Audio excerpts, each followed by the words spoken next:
大家好，我是克里斯。今天这次左上来跟大家简单分享一下我这几年骑乘 G3GS 下来的心得，也不完全算是心得啦，表示上是想要记录一下这台车让我在这4年多来带给我的所见所闻。但是为什么要选在这个时间点做这件事情呢？主要是因为这台车也快到了需要验车的年纪，然后基本上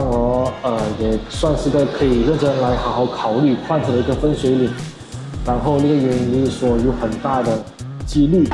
，G3GS这台车也许 maybe 似乎有可能即将在台湾绝版，并看到一些群组讨论，再加上各路代理经销商的降价，真的可以算是破盘清仓价了吧。目前新车的基本色不到20万就可以入手了，再加上F450GS 黄牌双缸车 ADV 也即将来到台湾，而且据了解450的台湾售价会让310非常的尴尬，所以在各种因素综合猜测下，之后台湾市面上大概就看不到全新的310GS 了吧。物虽以稀为贵，但是套在310身上这台车我就不确定了，但我还是为它补下血啦。毕竟这台车我是觉得是对得起它的售价，当然是以台湾的环境而言，当初新车一上市不到30万就可以拥有一台 BMW 的 ADV， 这个在这台车面世之前是完全想象不到的。另外再补充一点，相信不少310车主都有被问过，就是骑着310会不会被其他的 BMW 红牌车主无视甚至看不起？以我的所见所闻的经历确实是有这个现象，或多或少而已。但是在越野界的话这个情形就几乎荡然无存了。这也是另一个蛮有趣的现象。言归正传，刚提到310饱受酸言酸语一码归一码，有时候这台车会被车主诟病也并非全无道理。像一开始车主的问题，然后还有卡钳的问题，但是这些都有召回处理好了。然后最近炒最凶的电系问题，到近期后来改款之后，好像也没听到什么新的灾情传出。唯独凸轮轴下车的问题至今还是个罗生门。像我身边就有3位310的车友，就是因为凸轮轴的问题就含泪跳坑了，而且跳坑之后还说此生不碰 BMW， 真的是非常的恨他们。这点呢我就不予置评了。可是我还想说一句应该不该说的话，就是这台车里程2万多公里，然后4年多来我自己本身还没遇到什么重大的问题，也请你继续保持下去。讲这句话我心里还是怕怕的，毕竟通常讲这种话之后车子就开始出现毛病。总之车子还是要妥善照顾，但说实在的，我也没有特别刻意去照顾这台车子，基本上是平均超过2500公里就会去保养换机油什么的。如果里程没有到的话也会至少1年进厂1次，然后即使建议换什么就换什么，我也没有特别去质疑什么的。反正这台车的持有成本已经非常的低了，保养又是攸关安全的一些东西，所以我的立场就是完全信任专业，交给专业。当然也得确认对方也是专业，毕竟市面上别秀的技师也真是太多了。另外大家也看到这台车其实到后来外观上我也没有特别去整理清洁，所以随处都会看到我在台湾各地所收集来的图。但每次越野完之后我还是会重点清一下重点部位像是链条卡钳悬吊等等，这些会影响到车子性能的部位。说到底车子还是要用点心去照顾的啦，毕竟严格来说车子就是消耗品，机械结构再怎么精密扎实都还是会磨耗，还是会老化的。尤其有在玩 off-road 的话更要有车子额外非正常损耗的心理预期。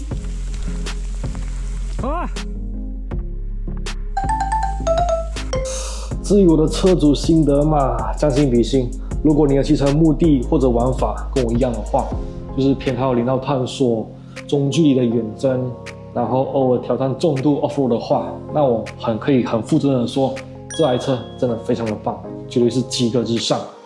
当然如果你玩法跟我一样的话，我也强烈建议齿比可以稍微改一下，后齿加3，然后前齿维持一样设定就可以了。我也曾经前齿减1配上后齿加3，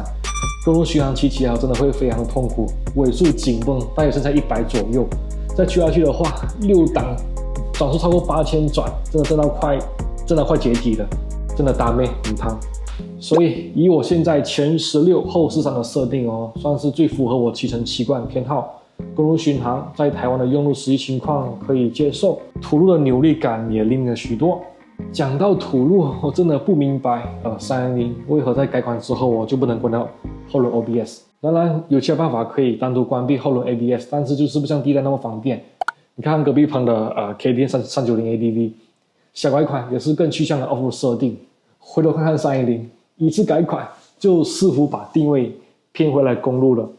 我觉得后轮没有 ABS 对进阶 off-road 来说很重要，这也许是要回到当初 BMW 如何看待这台车的战略车的本质的。310也许啦，就是一款一开始就是定位不明确的车型，爹不亲娘不爱之类的。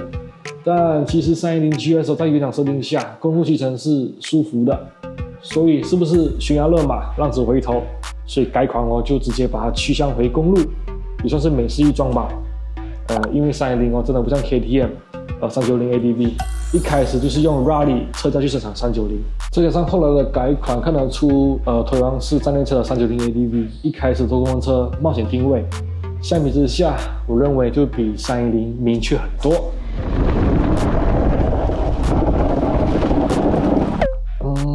这些年来我是感觉到市面上对310 GS 有兴趣的人还是大有人在，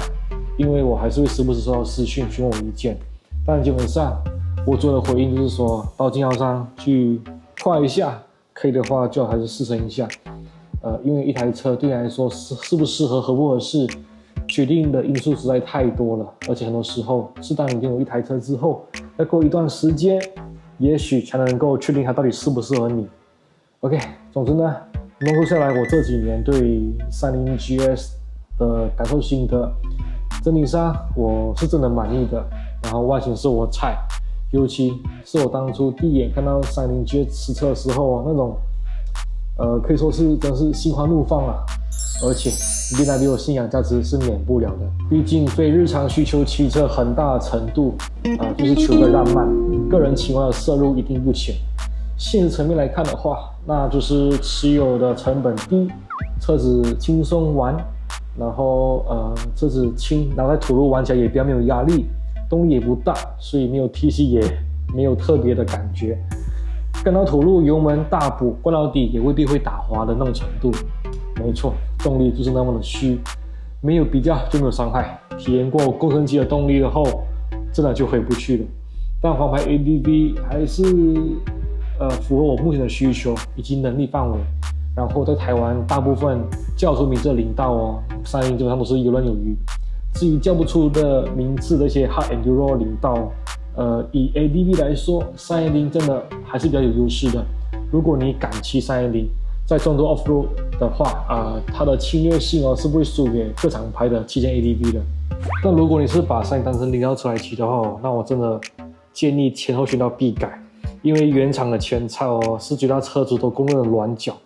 会让它的阻力感在颠簸道路骑起来有点不舒服，也不够用。然后后悬吊也就还 OK， 但这要改的话就前后全改吧。像我自己本身用的是吉雅前后全可调避震，对310的土路还有公路操控提升感是蛮有感的。毕竟可能是战略车嘛。然后这台310的原厂用料我觉得都是点到为止，所以改装的差异感是显得更加明显吧。然后还有一点也必须认识到，那就是310其实跟其他入门级的 ADV 都有一个问题，那就是站姿骑乘会有点紧绷，尤其是身高大约在175以上的话，体感会更加明显。就算把手把加高往后，站着骑乘还是非常的别扭。也许 G30 GS 对一些身高较高的骑士来说还是太娇小了吧。当然我是针对说在 Off-road 站姿骑乘的部分，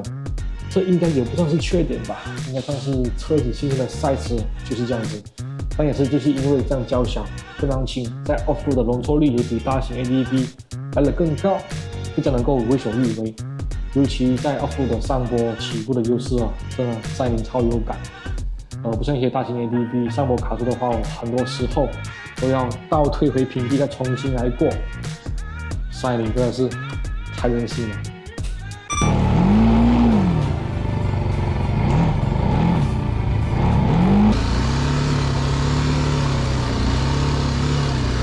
1、2、3，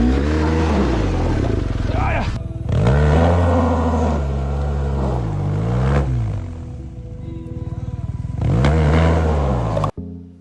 对了，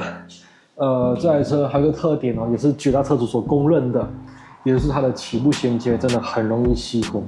离合动力衔接那一瞬间哦，要补的油门真的比其他车子来的多，甚至我野狼125起步都还比360还要好拿捏。但改完之后啦，听说已经改善了不少。看来这世界上哦，真的是没有完美的车，只有适不适合你的车。那你认为最适合你的车子是哪一台呢？欢迎在底下留言跟我分享。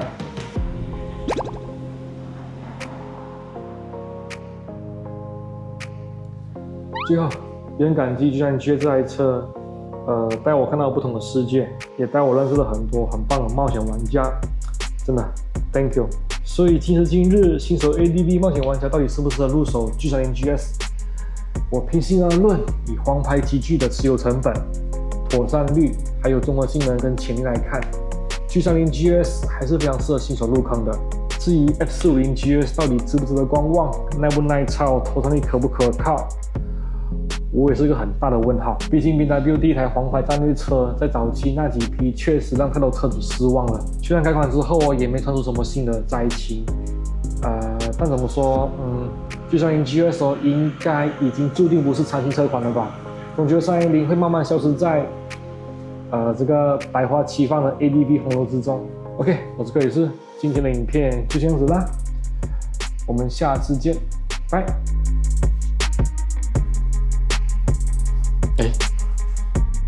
我这里是绒衣服。